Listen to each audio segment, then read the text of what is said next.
तो नेक्स्ट आता है अपना ऑडियो का, जिसमें अगर हम कोई क्वेश्चन यहाँ पे सेलेक्ट करके सेंड करते हैं तो उसका आंसर स्टूडेंट को ऑडियो फाइल में, मेरा मतलब है यहाँ पे उसको माइक का एक्सेस चाहिए रहेगा, डिवाइस के मोबाइल के अंदर वो बोल के कुछ आंसर करेगा आपकी बार। तो जैसे ऑडियो पे क्लिक करते हैं एंड अब की बार कर देते हैं can you explain what LAN is.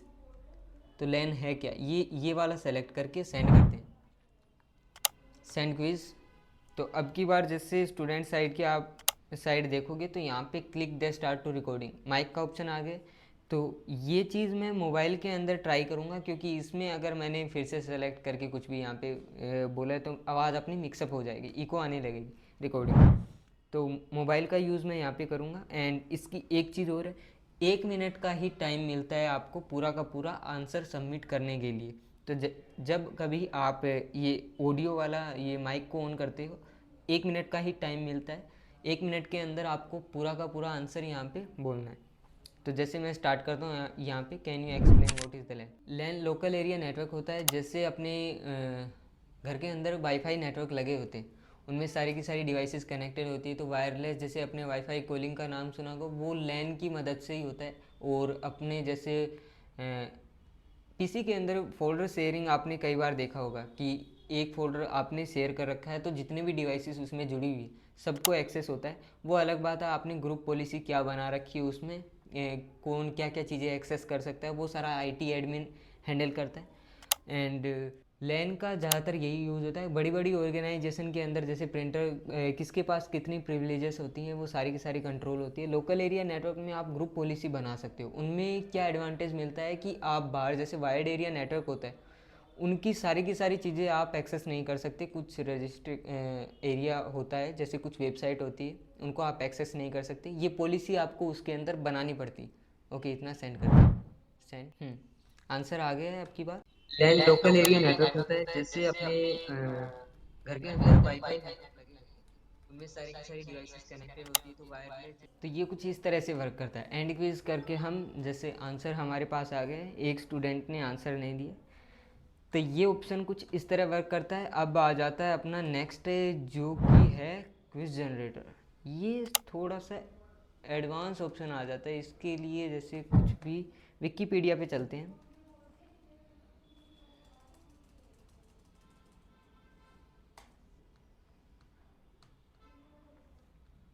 इसमें करना क्या पड़ता है एक बार मैं थोड़ा सा बताता हूँ।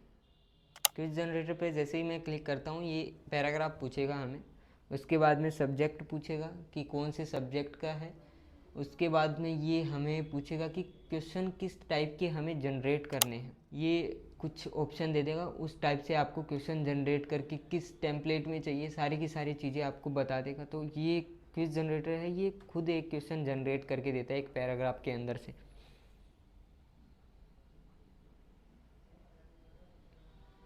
इसमें आप एक बार के लिए कुछ भी सेलेक्ट कर लो, न्यूयॉर्क सेलेक्ट कर लेते हैं,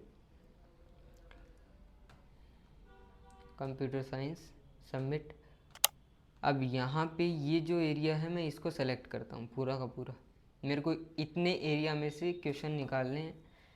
सेलेक्ट करके अपलोड एनालाइजिंग, एक बार फुल अपलोड होने के बाद में यहाँ पे ये सब्जेक्ट कंप्यूटर साइंस उठा लिया है। नीचे मैंने बताया था टॉपिक किस टॉपिक से ये आपको क्वेश्चन जनरेट करवाने, कंप्यूटर नेटवर्क हो गया, नोट्स हो गए जो कि नोट्स मतलब डिवाइसेस, प्रोटोकॉल हो गया जो कंप्यूटर में हमारे रहते हैं, एंड क्विज जनरेटर पे क्लिक करना है। अब यहाँ पे ये पूरे के पूरे पैराग्राफ को मेमोराइज करके यहाँ पे कुछ क्वेश्चन यहाँ पे हमें दिखाएगा। अभी ये बोल रहा है सेलेक्ट क्वेश्चन एंड कुछ, तो यहाँ पे 3-4 टाइप की दिखा रखे, आप इनमें से कोई भी सेलेक्ट करके यहाँ पे सेंड कर सकते हो। जैसे ही मैंने यहाँ पे सेंड किया, स्टूडेंट साइड की ओर देखते हैं तो ये आ गए, what is the primary purpose of communication protocol in computer network. कुछ भी सेलेक्ट करके यहाँ पे सबमिट करो, क्योंकि मुझे इसका आंसर नहीं पता है। ठीक है, डिवाइस से भी, मोबाइल डिवाइस से भी कुछ भी आंसर यहाँ पे सेलेक्ट एक बार देख लेते। कम्युनिकेट मैनुअली सिस्टम ग्राफिकली तो रिलेटेड है, इसमें डी सेलेक्ट करके सेंड करते। एंड क्विज,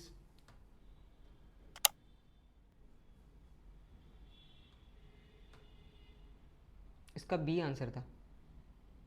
हमने क्या दिया? ओ बी दिया, डिस्क्लोज। तो यहाँ पे मीत ने सही आंसर किया है एंड सुमित ने गलत, क्योंकि मोबाइल डिवाइस से मैंने गलत आंसर कर दिया था। ओके, बी तो इसका सही आंसर है। ठीक है, तो ये था अपना क्विज जनरेटर का। ये थोड़ा एडवांस हो जाता है अपने लिए, क्योंकि इसकी रिक्वायरमेंट हमें सबसे ज़्यादा रहती है। ऑटोमेटिक क्विज जनरेटर कर सके, स्टूडेंट गेस ना कर पाए कि अगला क्वेश्चन क्या होने वाला है। तो ये सारी चीज़ें थी। प्री सेट कलेक्शन, अब ये जो हमने इसके अंदर पुश वाले सेक्शन में यहाँ पे सेंड किए थे टास्क 1 वाले, ये सारे के सारे प्रीसेट हो जाते हैं अगर हम सेव करके रखते हैं। दोबारा क्या पता हमें ज़रूरत पड़ जाए डॉक्यूमेंट टाइप में, तो आपको यहाँ पे प्रीसेट कलेक्शन के अंदर आपको यही चीज़ें दिख जाएगी। अब इनको सेलेक्ट करके आप फिर से सेंड करना चाहे तो आप सेंड कर सकते हो। ये सारी की सारी, जैसे क्विज जनरेटर से मैंने ये बनवाया था, ये प्रीसेट में रह गया अपना। ठीक है, एंड ये मैंने बता दिया था पुश एंड रिस्पॉन्ड। ठीक है, ये मैंने बताया था कि जैसे मल्टीपल क्वेश्चन आप एक टाइम में सेंड कर सकते हो एज ए फाइल या फिर लिंक के थ्रू। नेक्स्ट है अपना टूल्स। टूल्स में मैंने बजर का बता दिया था, रैंडम ड्रॉ आपको पता ही है क्या है, एंड टाइमर का ऑप्शन भी आपको इसमें मिल जाता है। नेक्स्ट है अपना इंस्टेंट पुश। इंस्टेंट पुश में मैंने बताया था पूरी की पूरी डिस्प्ले आपको कवर करके यहाँ पे सेंड करता है। एंड ये सारी की सारी सेटिंग थी अपनी। सेटिंग के अंदर आप अगर देखोगे तो लीडर बोर्ड वगैरह, कौन स्टूडेंट कितना यहाँ पे आंसर करा, ये सारी की सारी चीज़ें आपको यहाँ पे मिल जाती। तो आज के लिए इतना ही। Thank you for watching. अगर इससे रिलेटेड कोई भी डाउट हो आपका, तो आप कमेंट सेक्शन में पूछ सकते हो। मैं कोशिश करूँगा अगली बार आपको इसका रिवर्ट देने की, जो भी आपकी क्वेरी है उनको रिजॉल्व करने की। Thank you.